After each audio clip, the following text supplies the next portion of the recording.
रोडवर मोठा अपघात, भरधाव बेस्ट बसची अनेक वाहनांना धडक, दुर्घटनेत तिघांचा मृत्यू तर 25 जण जखमी, भाभा रुग्णालयात उपचार सुरू. भीषण अपघातानंतर बस चालकाविरोधात नागरिकांचा रोष, चालक मद्यधुंदावस्थेत असल्याचा आरोप, पोलीस प्रशासन घटनास्थळी, जखमींवर भाभा रुग्णालयात उपचार सुरू. रुग्णांना जास्तीत जास्त मदत करण्याचा प्रयत्न, दोषींवर कारवाई करण्याच्या पोलिसांना सूचना. स्थानिक आमदार मंगेश कुडाळकर यांची कुर्ला बस अपघातावर प्रतिक्रिया. ईव्हीएम विरोधातील मवियाचा पराभूत उमेदवारांनी दिल्लीत घ्या, उद्या शरद पवारांसोबत बैठक होणार, वकील अभिषेक मनु सिंघवीही उपस्थित राहणार.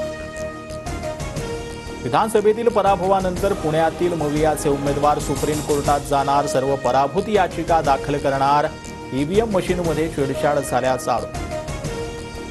फेरनिवडणूक लावण्यासाठी उत्तम जानकर उद्या निवडणूक आयोगाची भेट घेणार, बॅलेट पेपरवर निवडणूक घेण्याची जानकरांची मागणी, आमदारकीचा राजीनामा देण्याचीही तयारी.